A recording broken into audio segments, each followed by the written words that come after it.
in the United States right now, and of course, different countries that have their own numbers, but there are somewhere around 70 million adults who grew up going to church but no longer do. That's a lot. And that number grows by somewhere between 2.5 and 3 million a year, maybe even a little more now. And there are all kinds of reasons for that. But the point is that at any given moment, an awful lot of people who grew up Christian are wondering if that's something they want to stick with. They see it maybe doing harm to themselves. They see it doing harm to others.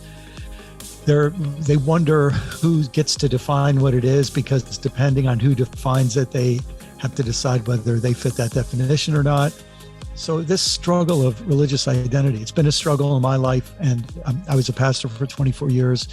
So this is a book that is not trying to tell people you better stay Christian or bad things will happen to you or something like that. It's a book that's trying to help people think through that question in a morally responsible way.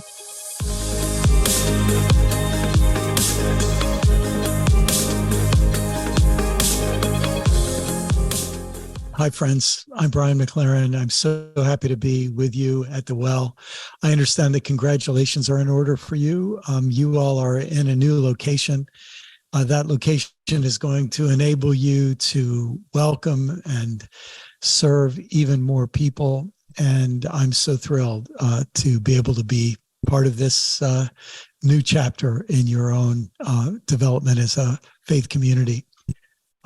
I'd like to talk to you today about my most recent book, which is called Do I Stay Christian? Obviously, this is a subject that is coming up for an awful lot of people for all kinds of reasons. People are deciding, people who grew up in the Christian faith or who may be affiliated with the Christian faith as a teenager or young adult, they're deciding to leave. Sometimes it's because they've been abused or grossly mistreated. They've been traumatized by some aspect of their Christian involvement, and they need to get away for their own mental, emotional, and physical well-being. Sometimes it's because they feel they're not wanted in the Christian community. They've changed a belief, or they've changed a commitment or a political affiliation, and the version of Christianity they grew up with really doesn't want them around anymore. And so they've decided to be polite and gracious and not stay where they're not wanted. Others, in some ways, wish they could stay, but their conscience won't allow them. And so all of those dimensions were realities I was seeing in so many other people. And frankly, I'd seen them in myself since I was really a kid. When I was a teenager, I was very interested in science. I had studied everything I could learn about the natural world. I loved to learn about stars and planets and astronomy. And I loved to learn about animals and plants and dinosaurs and evolution. And I grew up in a version of Christianity where you were not allowed to believe in science. And at least you weren't allowed to take it seriously enough to challenge traditional interpretations of the Bible. And so from an early age, I had a kind of conflicted relationship with Christianity. I thought when I was a teenager, just wait till I'm 18 and then I'm out of here.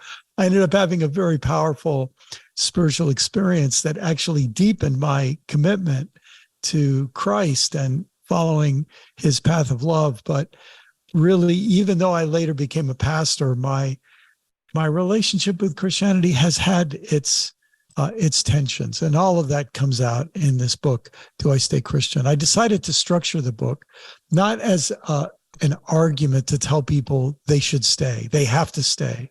No matter how much you want to leave, you have to stay. I didn't want to do anything like that. Nor did I want to say, you really should leave. It's not worth staying. Get out of here. I wanted to help people who are grappling with this question to reach their own conclusion and offer whatever guidance I could in that process. So I divided the book into 3 parts. The first part is no. Do I stay Christian? No. And we give 10 reasons a lot of people are leaving Christian faith. Then we looked at 10 reasons to stay. these are not just generic reasons, but with your eyes wide open to the first 10 chapters, are there legitimate reasons to stay? And that's the 10 chapters of part 2. Then the last third of the book is called How. And at the end of part 2, as I was writing, I realized, look, some people are going to stay Christian, some people aren't, for whatever reasons. But here's the thing. You have to wake up the next morning and figure out how you're going to live. Behind the question of, do I stay Christian, is the question, how am I going to be a human? What kind of human being do I want to be? So that's the shape of the book. And I thought I would just give you a quick overview of some of the key issues in the book. And I want to especially spend some time thinking about why congregations like the Well are so special and so important. Look, let's start by saying an awful lot of churches would never give the time of day to anyone who wanted to look at reasons not to stay Christian. But I think in today's world, we need that kind of honesty. We need that kind of openness. One of the reasons in my own life that has caused me to have a deep, deep discomfort about staying Christian is because of the history of Christian anti-Semitism. The way I say it in the book is that the Christian faith, the Christian community through the centuries has been vicious to its mother. Jesus was not a Christian. Jesus was a Jew.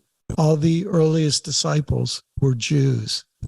The early Christian movement was a Jewish movement. It grew to include non-Jews, which were called Gentiles. But by the end of the first century, through a number of historical processes that we won't get into here, growing numbers of Christians who were from non-Jewish backgrounds became anti-Semitic, anti-Jewish. And that history continued through the Middle Ages. During the COVID-19 pandemic, a lot of people went back and started looking at the history of earlier pandemics. And one of the tragic dimensions of medieval history is that when there were horrible plagues, pandemics that spread across Christian Europe, the Black Death, the bubonic plague, horrible plagues. In some parts of Germany, over 50% of the people died because of the plagues, not only because they were infected, but because so many people were infected that they couldn't get out and plant their crops. And so then there was mass starvation. And it's one of the tragic elements of Christian history. I tell one of these stories in the book, that one of the things that people did is they wanted to find somebody to blame. We saw something similar in the COVID-19 pandemic. People wanted to call it the China virus and blame a group of people for this as if it's their fault, right? And what happened is Christians blamed Jews. There were mass killings of Jews as revenge. At least that was the cover, the revenge, because it was believed that they went and poisoned wells and made the plague spread. At the end of that chapter, I say, look, the only way I can stay Christian is if I can repudiate the anti-Semitism that's not only in our past, but it's in our present. In fact, through my years as a Christian, I realized that some of the ways I was taught to talk about the Hebrew scriptures as the Old Testament, as if ours is new and good, theirs is bad and old, or to talk about the Pharisees in a very flat way and not realize that the Pharisees were a movement with a long history, and to paint them as one sort of cartoonish character, as I was taught to do in my Christian background, is, it's been used to reinforce anti-Semitism through history. And so that's the first reason. The second is that Christianity has not only treated Jews badly, it's also treated Christian nonconformists badly. As I was writing the book, I wanted to talk about how for several hundred years in the Christian faith, there were church-organized campaigns of violence. You've heard of the witch trials, but there are also inquisitions where they would try to hunt down heretics, and horrible physical abuse, torture, banishment, and even death at the hands of the church in the name of God, in the name of Jesus, in the name of the Trinity. Horrible things were done to Christians who were nonconformists, doctrinally or in some matter of worship or practice.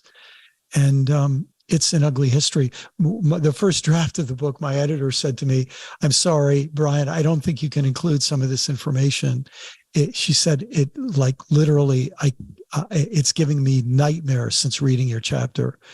And so I said, "Look, I think this needs to be told." So we decided to take that information out of chapter 2 and put it in an appendix in the back.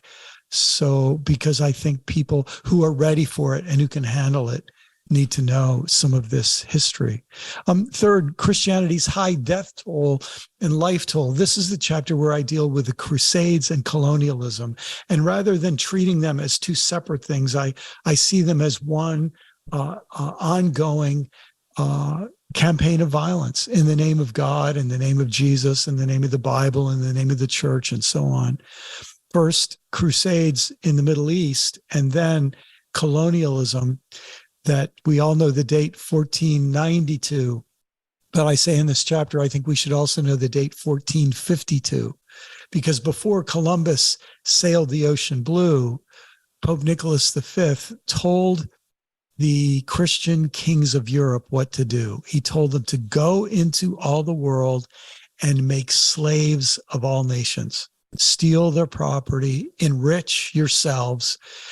God, through me, the Pope said, God is giving you a mandate to do this. And of course, this would bring a kickback back to the Pope and to the church. That was called the doctrine of discovery. And if you've never heard about it, it's something you should know. Again, if I'm going to stay a Christian, I'm going to have to tell the truth about Crusader colonialism and the doctrine of discovery. I'm going to have to face it head on. And I'm going to have to make sure that the ways that Christians gave themselves exceptionalism and permission to do these horrible things, that I will never stand for those things in anywhere where I have a sphere of influence. Fourth is because of Christianity's loyal company men. Here I talk about the problems of institutionalism. So, for example, we saw it in the Catholic Church over the last several decades, where in country after country, horrific reports come out of sexual abuse of children. Not only that, but then of mass killings, mass graves in Christian schools where children were entrusted to priests and nuns. And you think, how could people do these terrible things? That's horrible enough. But then how could people protect other people who are doing these terrible things? And so in chapter 4, I talk about this problem of institutionalism, where people are more loyal to their institution, to their guild, to their profession, and to their community than they are to what's right and what's wrong. And it's a real problem. Obviously, it's not only a problem in Christianity. It's a problem in other religions, and it's a problem in politics, and it's a problem in education. We see it come up in many different areas. But it's especially grievous when we see it rooted and protected in the Christian faith. And then those very institutions claiming that they're infallible, or that they're inerrant, or that they have some kind of authority that shouldn't be critically examined. Fifth is Christianity's real master, money. And obviously, institutionalism and money are deeply, deeply connected. You know, you seldom hear a sermon on these words from Jesus, but Jesus said, he said this in a variety of ways, in a variety of occasions. He said, you can't love God and money. You will either love God and hate money, or love money and hate God. And when you understand the role that money plays in religion, you realize Jesus knew what he was talking about.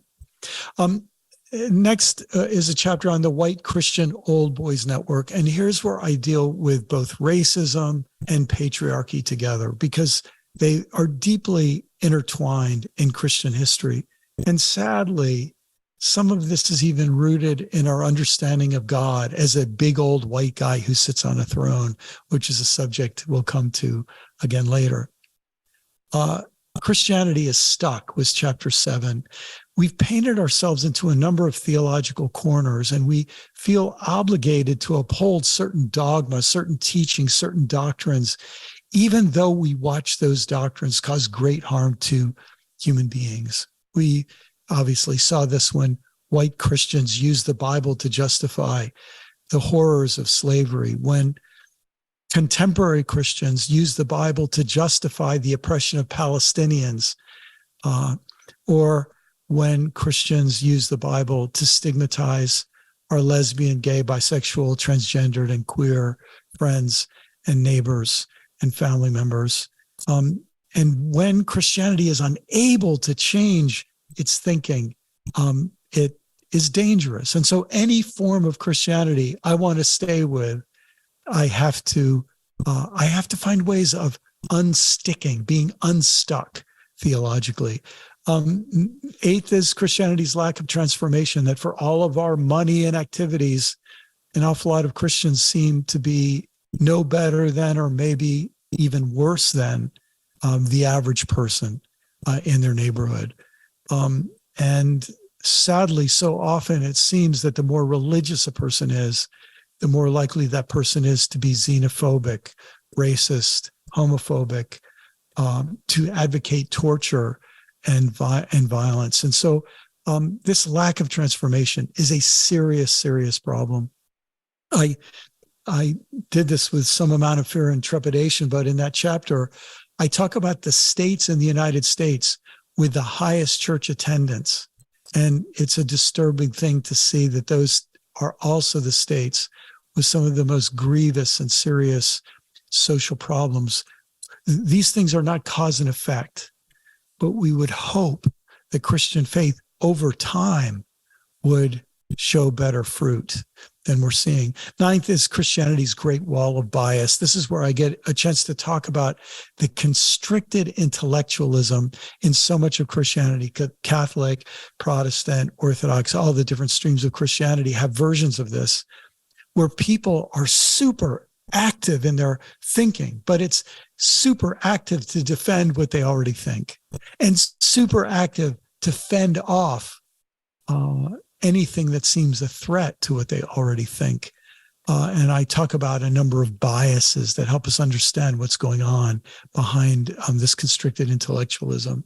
And then chapter 10 is the demographic problem. I say Christianity is a sinking, shrinking ship of wrinkling people.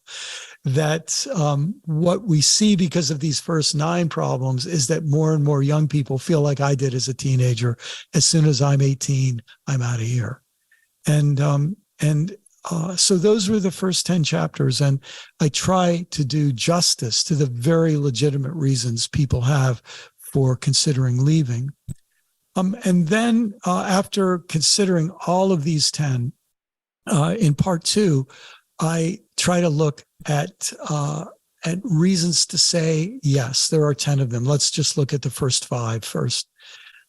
I had to face the fact that if I leave the Christian faith, it has its own unintended consequences. For example, it leaves the religion to its least responsible members. It legitimizes the worst examples while denying or betraying its best examples.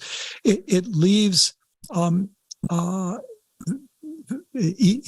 though I leave Christianity, Christianity goes on without me, and it might actually do its worst atrocities in the future if so many of us leave who could stay and make a difference. I talk about how leaving is even an act of privilege.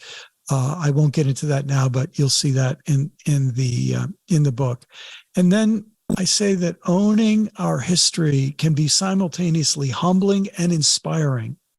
But if you think, oh, we're going to leave this religion and we're going to start the pure and true religion, I think you can see where that sort of project goes, largely because an awful lot of versions of Christianity have tried this in the past.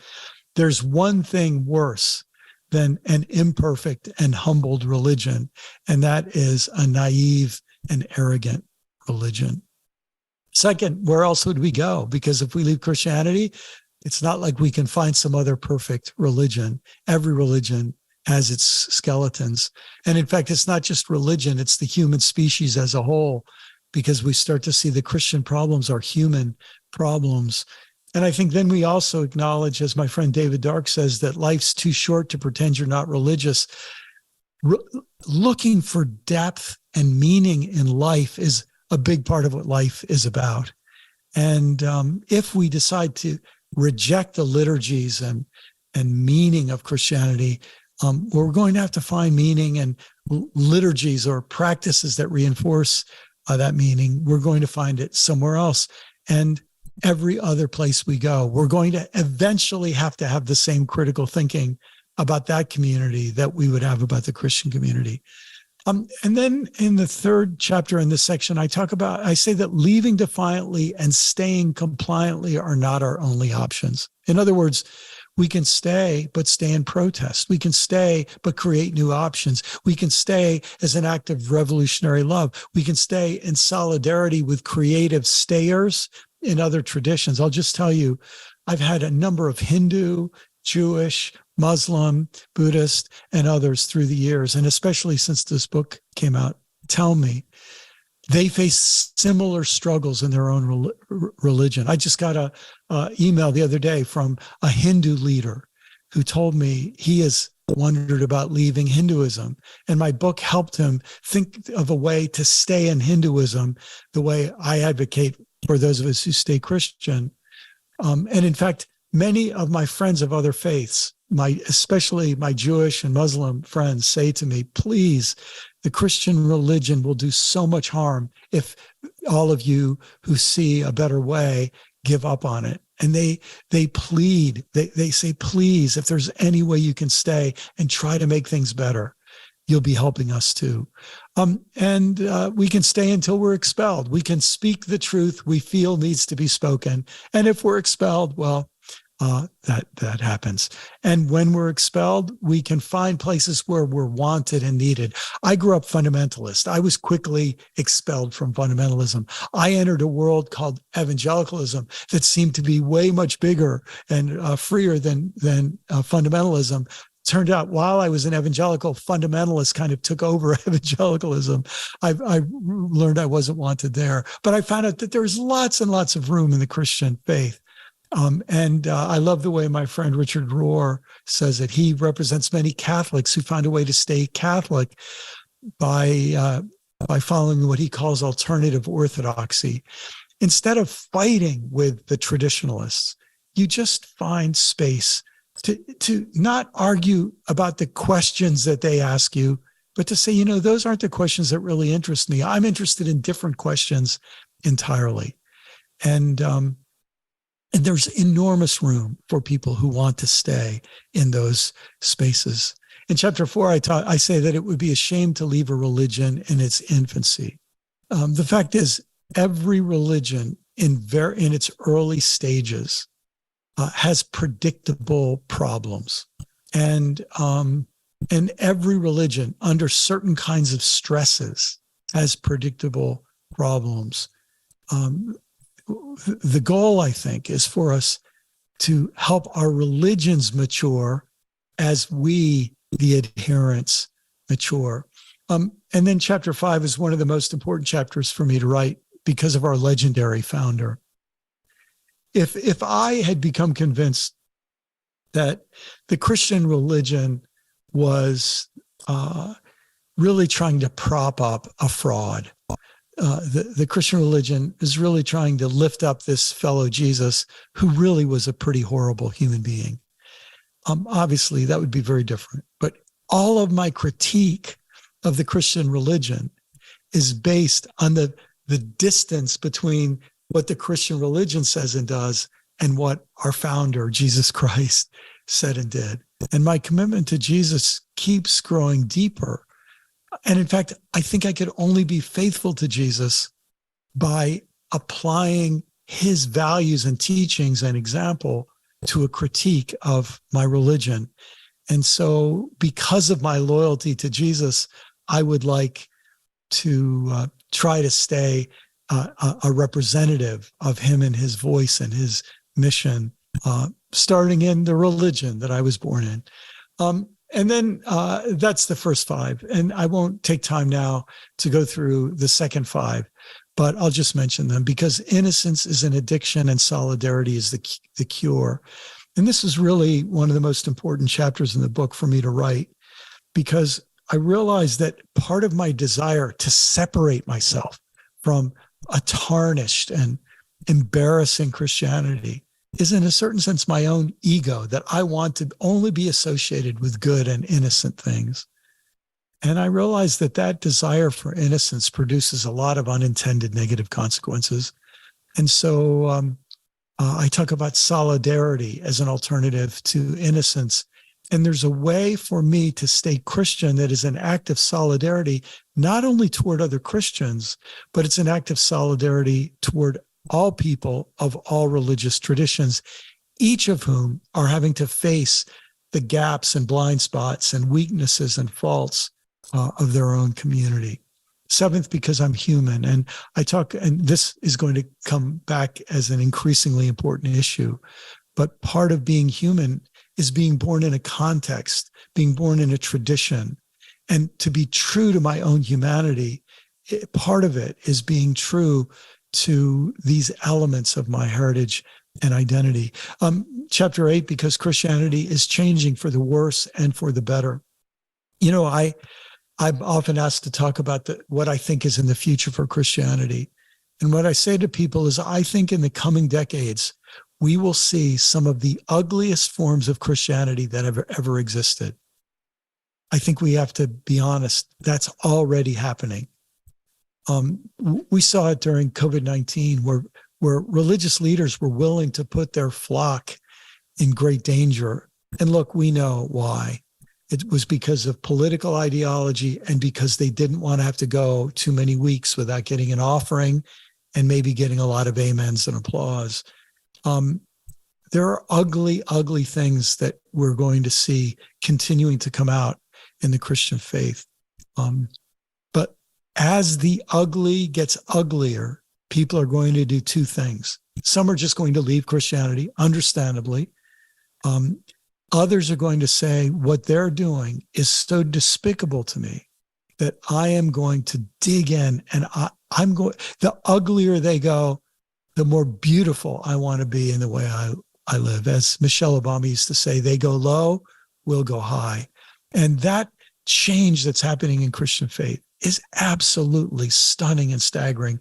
But I don't have to tell you that because you're part of it. And I can tell you, as someone who travels a lot and speaks in a lot of places and does a lot of networking, there are many different streams of these beautiful innovations.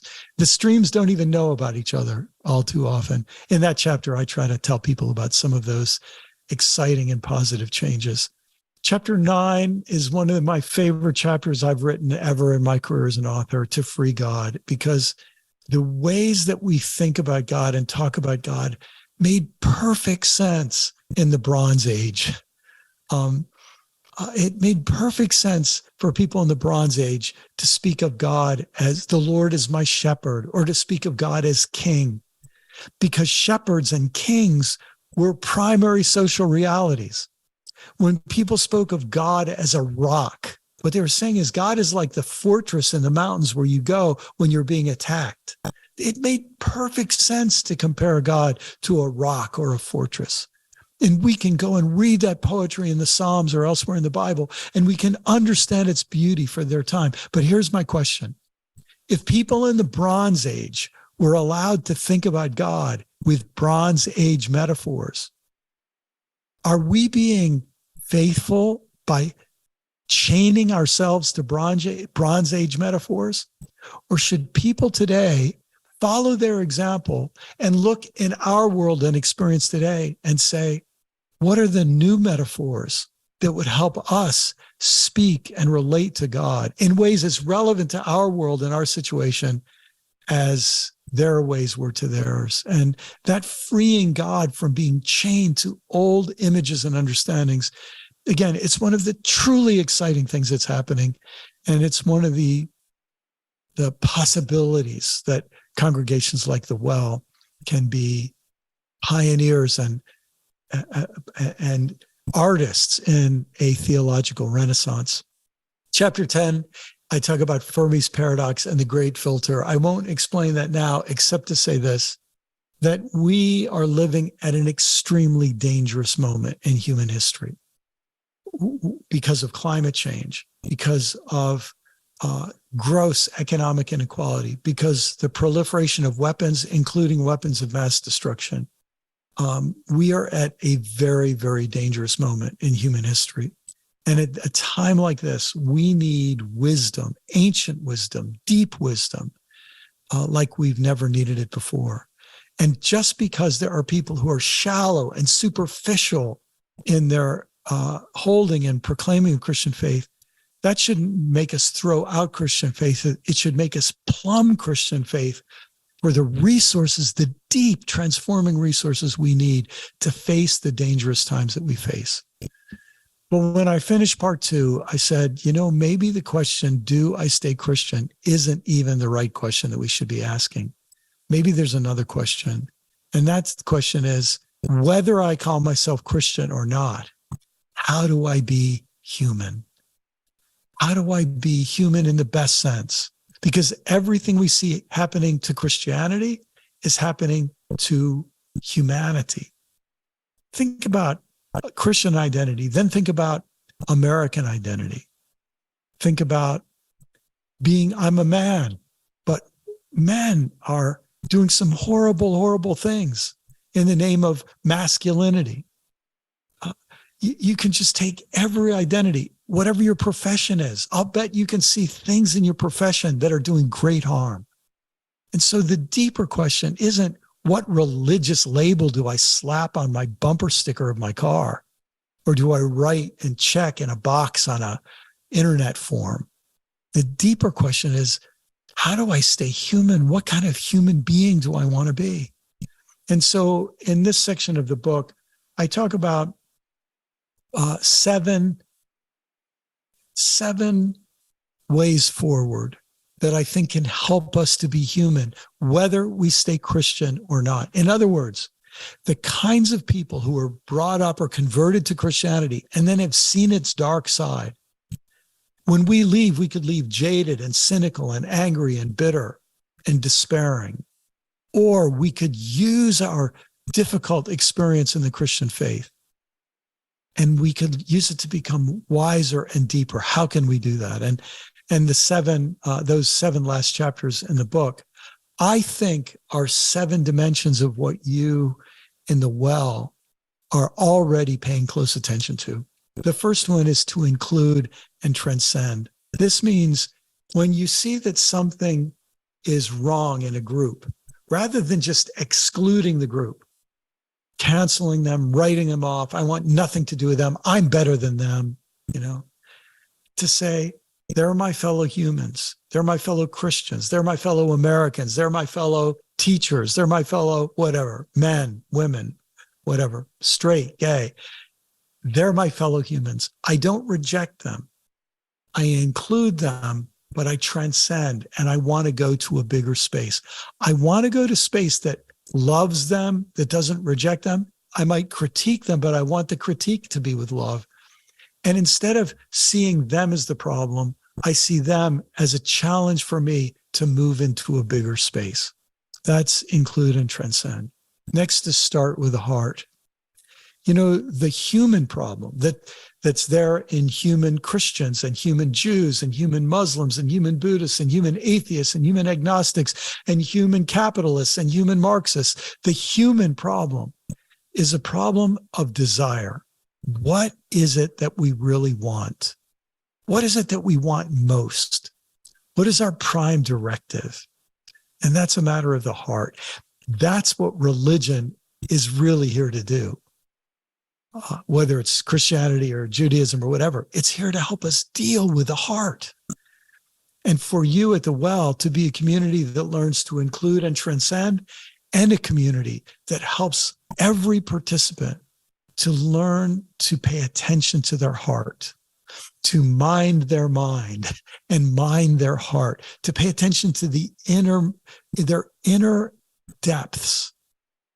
Oh my goodness, that's needed in today's world. Third, might sound like the opposite of that, but these really go together. I call this chapter Rewild. And it's probably one of the chapters that the most people who've read the book have told me they really found helpful. But in Rewild, I talk about our need to reconnect with the natural world. You know, one of the interesting things about the Bible, if you know the Bible at all, you'll know what I'm talking about. From beginning to end, it takes nature seriously. It takes creation seriously. I mean, it begins with God making creation, and it's like God's having the time of God's life. On one day doing this and on another day doing this.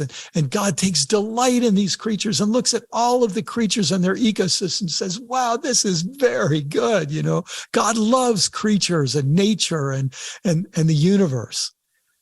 And you read through the Bible, oh my goodness, there's all kinds of laws in the Hebrew scriptures about taking care of the land, respecting fruit trees. Maybe you didn't know that's in the Bible. Making sure your own sewage doesn't pollute the earth. So much concern for the earth. You get to the book of Proverbs, this book of wisdom, and it says, you really want to be wise? You ought to go and look at ants. Watch an anthill. Watch how ants behave. You really want to be wise? And it keeps turning you toward creation. Jesus does the same thing. He says, you know, if you want to get free from the obsession and obsessive anxiety of our culture, he says, look at the birds. Look at the flowers, the wildflowers out in the field. Oh my goodness, he turns our hearts back to the wild. You might know the story of Exodus, which is the story of a group of slaves who are liberated from slavery. And they go from Egyptian civilization, where they've been enslaved, for a 40-year field trip through the wilderness. But when you hear wilderness, you think of something bad, a harsh, terrible place. Well, yeah, it's not comfortable, but there are lessons they learn. Rather than calling it the wilderness, I'd prefer to just call it the wild. They're invited to rewild, to learn, to be detoxified and deprogrammed from the crazy values and practices of dominating human civilizations, and instead to be re-educated, reoriented by the logic that's in God's creation and the wisdom that's in God's creation. That's that chapter, Rewild. Find the Flow. The next chapter is about the flow of movements that come through human history. We all know about institutions, and we know about communities and families and so on. But there's this other realm of human society called movements. And it's very interesting that when we speak about the Holy Spirit, we often speak about the Holy Spirit moving. You might say that movements are evidence of the Spirit of God working to bring about needed change in a society. And so in chapter 4, I invite Christians who've been very obsessed with institutions to hold their institutions more lightly and to take more seriously the spiritual movements for justice and equality, for concern and love for the environment, to stop making money the measure of all things. These movements, I think, they are actually a place where we see the Spirit of God at work in the world. And whether you're Christian or not, finding where to move with those movements is terribly important for us now.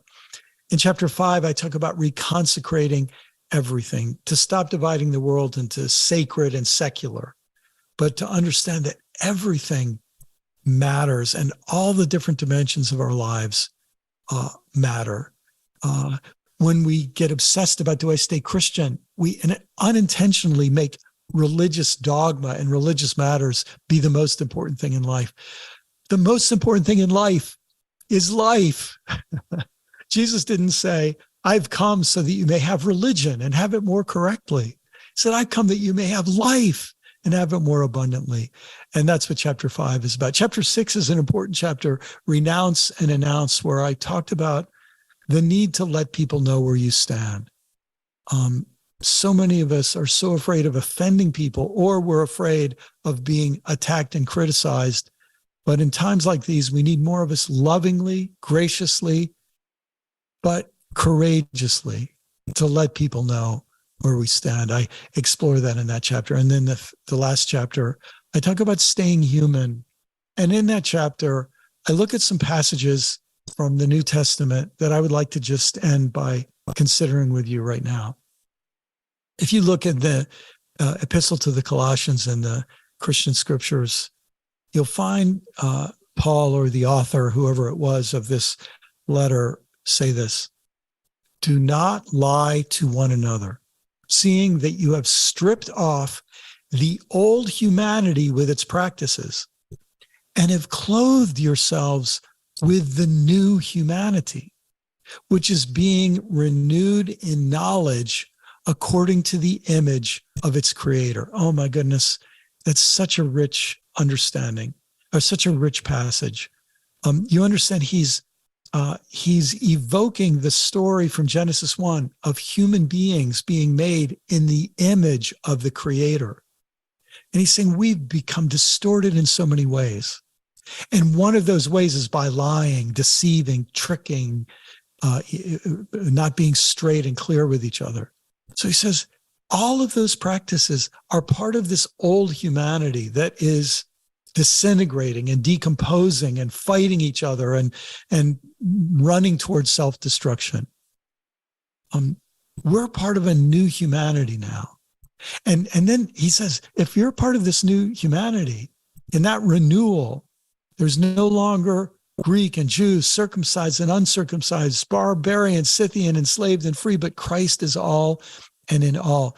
He says, remember when God created human beings, in that Genesis story, God didn't say, I'm going to make some Christians and non-Christians and some Jews and Gentiles. I'm going to make some good people and some bad people. No, everyone was beloved. And that's the new humanity, which is in a certain sense trying to recapture the potential and the vocation of the original humanity. In that renewal, there is no longer Greek and Jew. I wonder if Paul or any of the apostles or Jesus himself were here today. I wonder if they'd say, in the new humanity, whether you're Christian or not is not the point. It's just not the point. There's a deeper new humanity that's trying to be born. See the same thing in Ephesians 2. But now in Christ Jesus, you who once were far off have been brought near by the blood of Christ. For he is our peace. In his flesh he has made both into one and has broken down the dividing wall, that is the hostility between us, abolishing the law with its commandments and ordinances, that he might create in himself one new humanity in place of two, thus making peace, and might reconcile both to God in one body through the cross, thus putting to death that hostility through it. Now, when some of you saw that phrase, by the blood of Christ, you may have had all kinds of old doctrines. Some of you who are theological nerds will know a term like penal substitutionary atonement, a whole set of doctrines about Jesus' blood and what it was supposed to do. I don't think that's at all what Paul is talking about here. We can interpret that back into it, but when you read this in context, here's what I think Paul is saying. When Jesus was tortured and killed on the cross, it was because of human hostility about this group and that group, the righteous, the unrighteous, the saved, the unsaved, the circumcised, the uncircumcised, the in-group, the out-group. And when Jesus' blood was shed, when he died on the cross, we were seeing Roman versus Jew, conventional versus progressive, and these tensions played out to kill Jesus. But that killing, that hostility, it wasn't God killing Jesus, it was human hostility. And what Jesus meant to do by that is to say, I'm not calling for revenge on anybody. I love everybody. On the cross, I said, Father, forgive those people. And so here's this phrase again, one new humanity without all the old distinctions. And here's the irony. I think when we see that way, I think when we live that way, where we're stop drawing lines to create the in-group and the out-group, the us and the them, the saved and the damned, and all of that stuff, when we stop thinking that way, I think we're being truly, truly Christian. Now, here's some good news. There are so many incredible people, writers, pastors, leaders, like the leaders of your church, and like all of you, who are modeling this new kind of Christianity, this generous orthodoxy, this alternative orthodoxy, this vision of a new humanity that we get from Jesus and from Mary and from Paul and John and the others. There are so many of them. And I'm so grateful for a congregation like yours that's trying to rediscover that beautiful vision of a new humanity, a true humanity, an inclusive and transcendent humanity. And every one of you is invited to be part of that exploration and part of that journey. So I'm so grateful that I got a chance to be with you all today.